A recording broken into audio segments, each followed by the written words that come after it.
Welcome to The Lift. For the past 4 weeks, we've been in our series Rooted, and it's been all about finding out what God wants for our lives. It's been all about letting Him be the one that sustains us and being planted right where He wants us.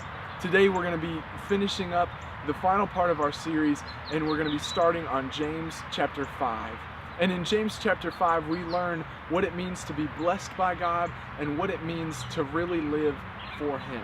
At the beginning of James chapter 5, James kind of throws us something that seems very odd. And in order to understand it, I want you to think about what kind of person do you think is blessed?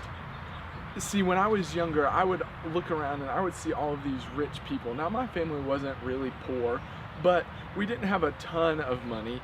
And I would look at all of these rich people and I would say, man, they are so blessed. Look at that car, look at that house, look at all the vacations they get to go on, all the stuff that they have. These people are blessed.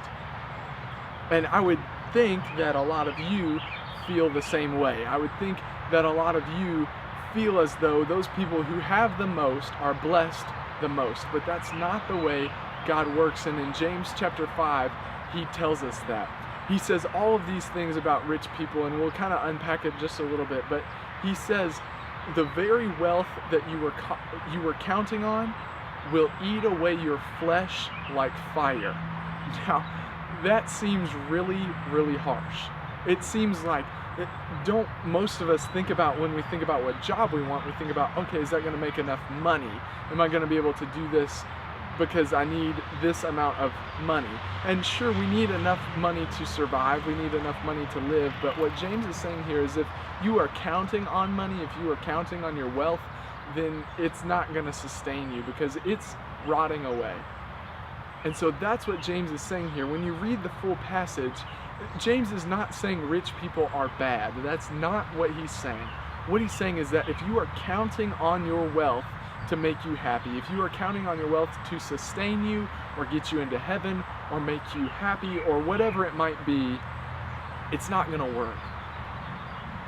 He says the very wealth you are counting on will rot away your flesh like fire. And what he's saying is this: you can't buy your way into heaven. And if you were counting on your money to be able to get you there, you're going to end up in hell. So today, what we need to think about is, what does it mean to be blessed? It's not about money. That's not what it is. Because if we count on our money, then we're going to end up where we don't want to be. So what does it mean to be blessed? If counting on money and counting on all these worldly things will end us in fire, then what does it mean to be blessed? It means to receive what God wants, because the opposite of hell is heaven. And so if we will think about what it means to be blessed, what it means is focusing on everything that heaven is about and focusing on getting more people there. And if we can do all of that, if we can live how God wants us to live, and we can find out the things that He wants us to know, then that is where blessing comes. It's not about money, it's not about stuff, it's about receiving everything that God has in store for you. And it might be money, it might be stuff, but we can't count on those things.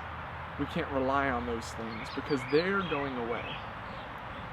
But the blessing, the real blessing, is just being able to have a relationship with God, being able to have a relationship with Jesus. Because with that, we have everything that we need for eternity.